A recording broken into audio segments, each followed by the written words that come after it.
Joined the Royal Navy in 1960, and I specialised in microwave warfare. Radar, obviously, which uses microwave, but they don't just teach you radar, they teach you all about microwaves and other uses. So I understood about microwave warfare and how it can damage people, how it can harm people. And when I finished with the Royal Navy, I was also a diver in the Royal Navy. And microwaves are used in underwater mines as booby traps. Which actually got me interested, because I was actually taking a bomb to pieces underwater, and it was too complicated. And I brought it to the surface, and my partner that was on the surface said, "Don't be an idiot, take it back down." He said, if somebody's beaming you with microwaves, they'll go right through you, and as you open the casing, trigger a photoelectric cell, and it'll blow all of us up. And he said, if it doesn't go through to the bomb, it'll aim it at your head and make you make a mistake. And that's really got me interested from that point, because I thought, well, how can microwaves going into your brain make you make a mistake? I asked a lot of questions. I have a very curious brain. And the forces, they're very good at explaining things and telling you things. So I did that, and I also did a medical course while I was in to help me understand everything. And when I left, a small part of my job was to question captured agents, spies, terrorists, because microwaves then were used as weapons, as they are today. It is a perfect stealth weapon. And when governments don't like a group of people, for instance, the ladies who protest at Greenham Common in England about the American missile base they camped, they were microwaved. We microwaved Catholics in Northern Ireland to make them sick. It goes on all over the world. And it's a weapon that you don't know you're being targeted, because the dose is very, very low, which is actually more dangerous than a high dose. It's very, very low, and it may take a year or two, but you can cause neurological damage and cancers with low-level microwaves, and you can make all your opponents sick. It's a perfect weapon for a government to use. So that was going on, and I gathered all the information about that from people who were captured from other countries to find out what technologies they had, what pulse frequencies they used. But as I stressed, it was only a small part of my work, but because I was highly trained in it and I was useful, it just became a part of my working structure, along with master criminals and terrorists and all sorts of people that I found incredibly interesting, actually, to talk to. Very, very interesting. And then when I left there, I took a job teaching, and I taught advanced level physics, and I specialized in nuclear and atomic radiation, and again microwaves. And I've just always been in microwaves. And then it was a doctor. I went to see a doctor once, as most teachers do, with a sore throat. And he said, as most doctors do, it's viral, there's nothing I can do for you. And I was leaving, and he said, "Hang on, Barry," he said, "you're a physicist." And I said, "Yeah." And he said, "Can you explain something?" He said, "I went to a house that had a cot death 5 years ago. And the family moved, and a new family moved in, they had a new baby. The cot was in exactly the same place, and there was another cot death." And he said, 5 years apart. And he said, there's a transmitter the other side of the child's bedroom wall. Could the transmitter cause the cot death? And I said, "I don't know." I said, "But I'll look into it." And then I found that microwaves were involved, and I knew what microwaves did. And a while later, I went back to the doctor, I wrote a paper on it, and I said, there's your answer. Microwaves can cause cot death by 2 or 3 different mechanisms. There's your answer. And then, for some reason, he told somebody who told somebody, and people started phoning me up and writing to me, saying, can you explain this, or can you help with that? I've never actually asked anyone if I can do anything. They always come to me. And then the police came to me and said, we're getting this new Tetra airwave system, we don't understand what's happening. Can you read all this scientific rubbish and just put it into Janet and John and tell us? And I said, of course I can. So that was published, and since then it snowballed and snowballed and snowballed, and now I receive up to 1,000 communiques a week from various countries, various people, and I can't handle it. So, and I'm here now because somebody asked me to come here. Wi-Fi, I think anyone who puts Wi-Fi into a school should be locked up for the rest of their life. I really do. I think they're not fit to walk on the surface of this planet because they haven't looked at the research, and whatever incentive they have, it is not worth the genetic problems that parents are going to face with their children when they're born. And if you think of a single parent, a mother, who has a genetically deformed child, that particular mother will feel guilty because she gave birth.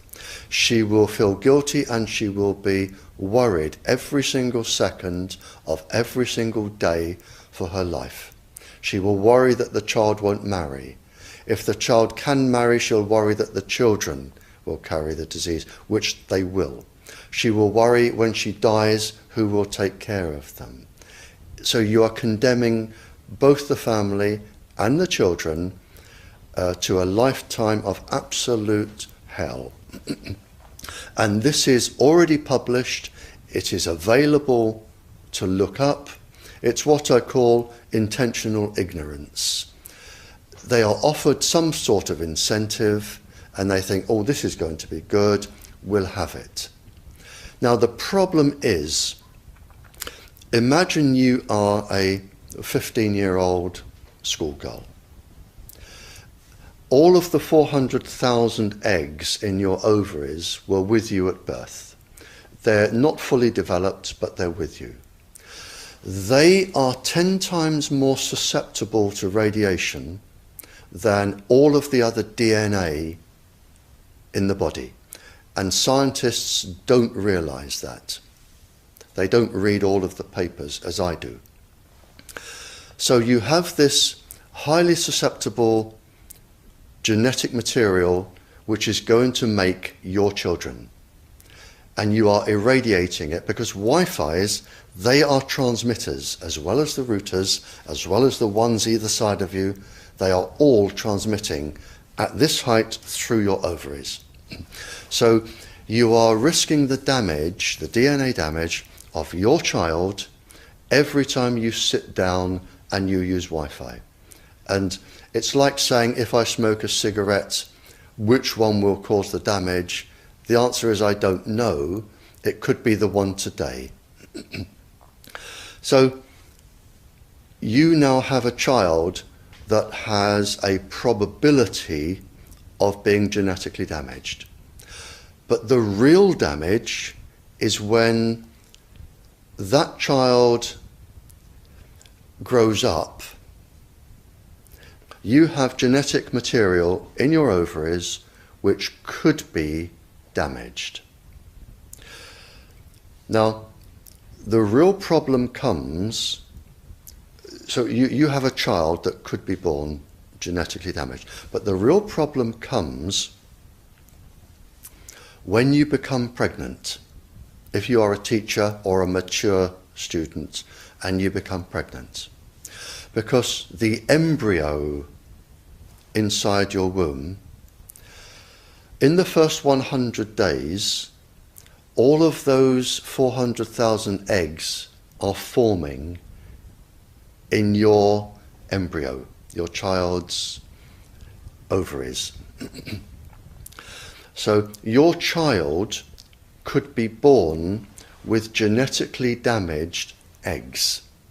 And the main thing about the eggs in the ovaries of your child is that they have absolutely no protection.